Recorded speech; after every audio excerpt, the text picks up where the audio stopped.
Today I'd like to share with you my experience with a Vevor chamber vacuum.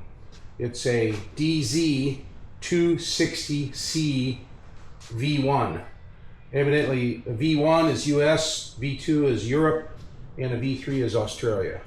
So it's got the US connections. I was very impressed. I ordered this on Amazon on the 26th of March, received on the 28th of March. 2 days for delivery.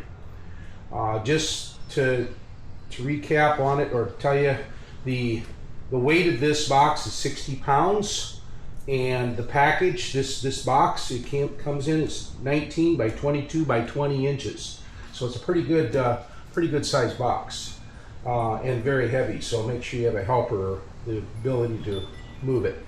I'm a retired, or I used to work on vacuum pumps and things for a company I worked for in the past. So I already know that I'm not going to use the vacuum pump oil that comes with this pump.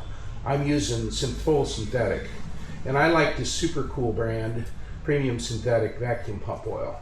And nowhere could I find how much oil do you need. So I went ahead and got this little oiler here, and I've got it marked at 4, 6, and 8 ounces. So I know how much oil I'll use when I fill it. So I thought that'd be a good thing to know. So I'm gonna move this out of the way. I'm not gonna bore all of you with the packaging details. However, I do wanna mention that you can see it's got a big old gaping hole in it. So I'm real curious to see, it is shipped by UPS. I'm real curious to see if there's any shipping damage that's occurred. I'm gonna turn my cutter down here. There's no cut line on this box. There's also some info here on the front here, on this side. There we go. There. Plastic foam packaging. You can fast forward through this information you don't like. I'm gonna go ahead and share it for the people who want to see it. First thing I'll do is fully inspect for shipping damage. I'm going to go ahead and open up the plastic bag, make sure. No, it looks good. So I think we're in good shape there.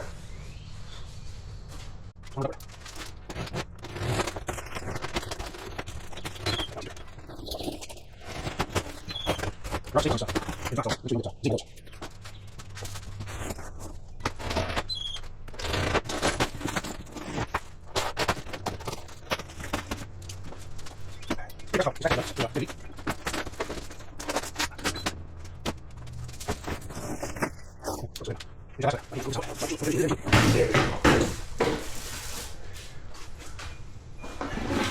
If you have back problems, don't do what I just did.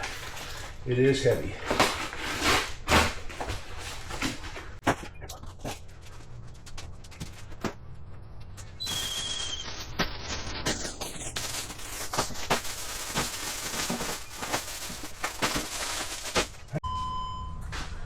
Okay. Take these off.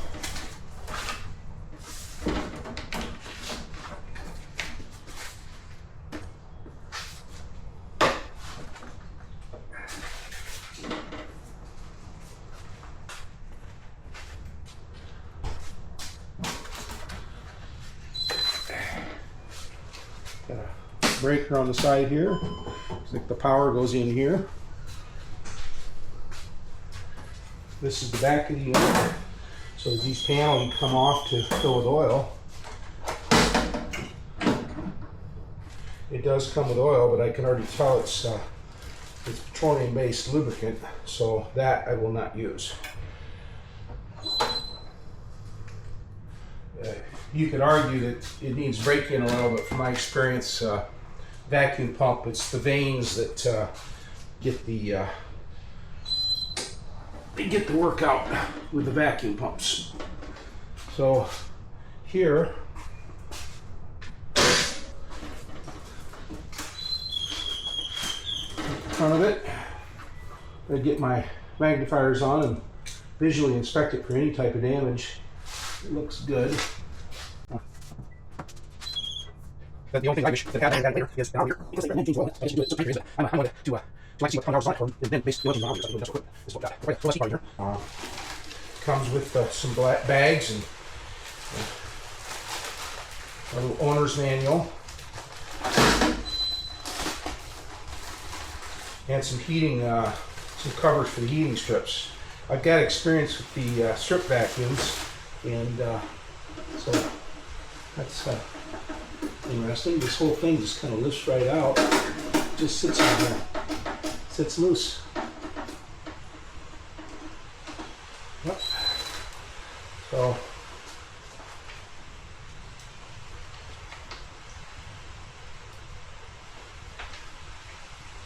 but the first thing I'm going to do is just go ahead, and that's what they tell you on the owner's manual, is unscrew the back cover plate and add the oil. And so we're going to do that.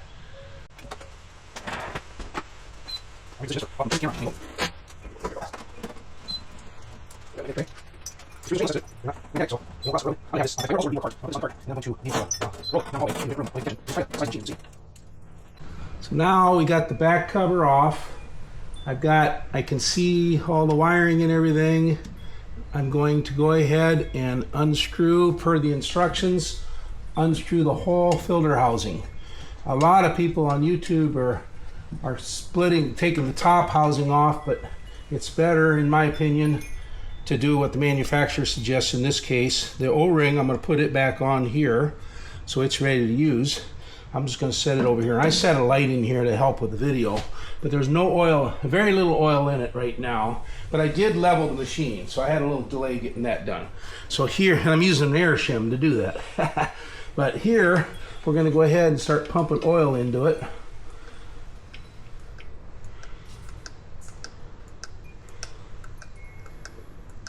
Like I said, I could not find anything in the manufacturing specs or anything about this pump, about how much oil it takes. And I want to know how much oil it takes so I can pre-pack my oil and have it ready to go. So right now we're down to, we just almost ounces. Oops, there it is. Look at this back of the reservoir. Let that come up. So far, we've got 30 ounces, so it's like right at 2 ounces. So it looks like 6 ounces of oil. Right. A little more on it. 16 ounces. Ounces. Oh, exactly. There we go. Good. So I'm going to say that's 7 ounces of oil. 6.5 to 7 ounces is what you'd use. I will go ahead and put this filter back on.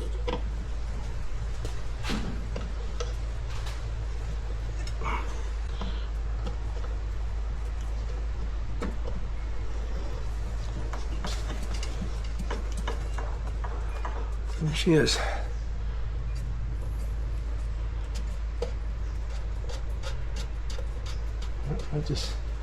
Yeah, it wasn't tight.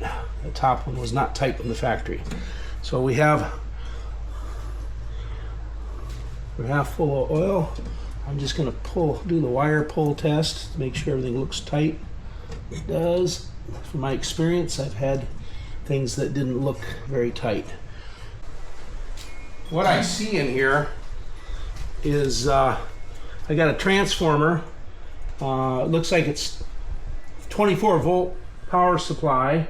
So your 120 volt break, you got a breaker on the side here. It's a 16 amp breaker. I'll leave it off. 16 amp breaker that feeds into this power supply. Then that power supply drops it down. There is a control panel in the back. That's the display and control panel, and you got your pump.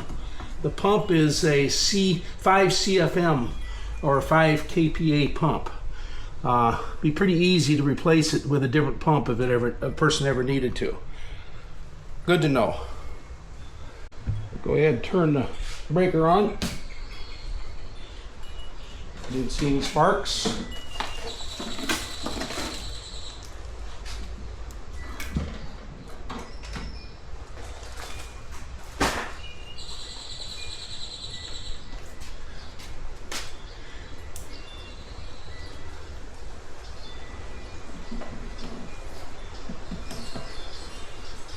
Well,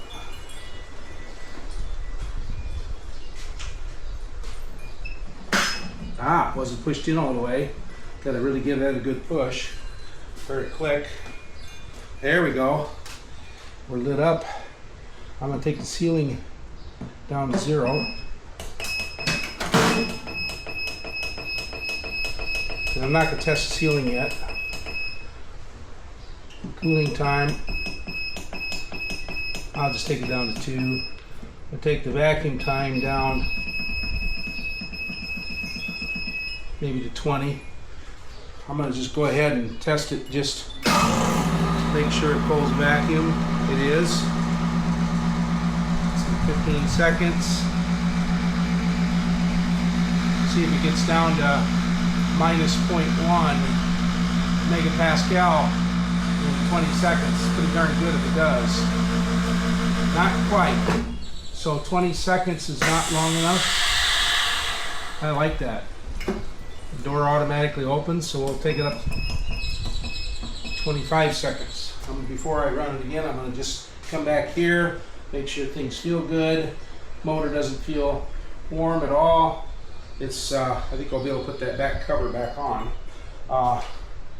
So let's try it again at 25 seconds.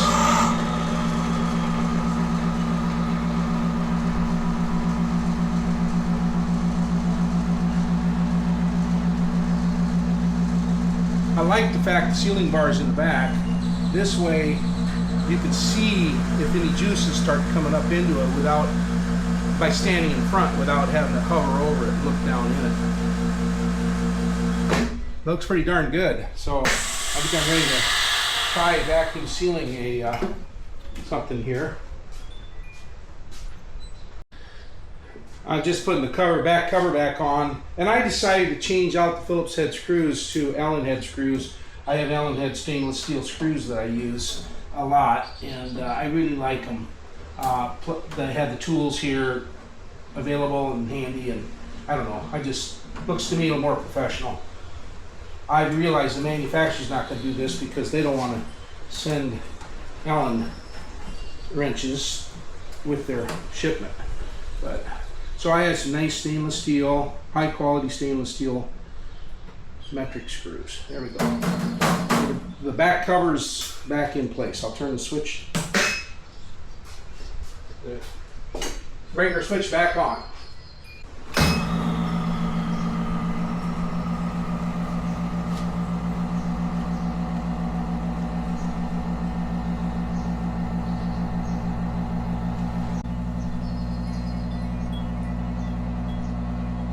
Just above 0.1. Let's see what it does. Wow. Nice double, that does a real wide seal. I guess the earlier models had the button called single seal or double seal. It looks like it just does a double seal and it's done with it. I'm really impressed with that seal. And it pulled all the air out of these bags. I'm gonna vacuum some drumsticks using 25 seconds, 1.5 seconds, 2-second cool down. We'll see how well this works. I just sliced some holes in the old bag, trying to get to pull them completely out. They're already frozen.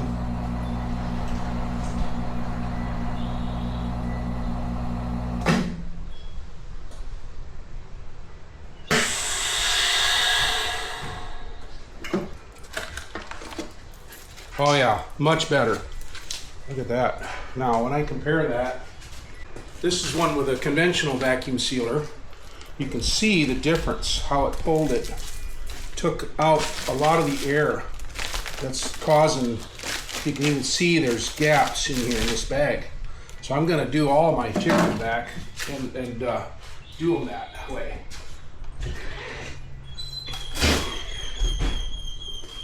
So this one here, I'll grab another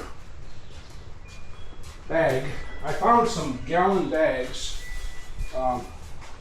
Restaurant Wear is the name of the company. And here, I'll hold it up here. You can see the part number and everything.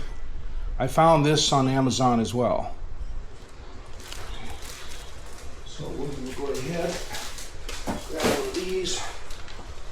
Take this. Again, I'm going to take my knife, slice it open, just do some slices on it. Careful not to cut my hand.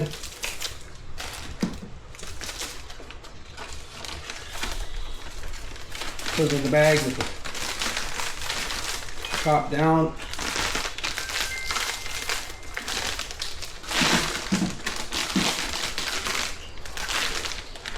I got a little piece of cardboard in here. I think it helps because it holds things so it doesn't slide back. The bed is so slippery. I guess a guy could use maybe some of that rubberized matting to keep these bags from sliding. Possibly. There's a piece of this.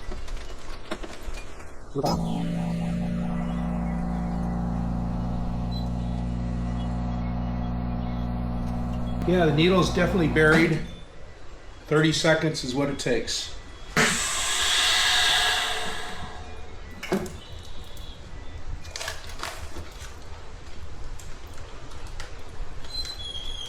I'm really impressed with this vacuum seal.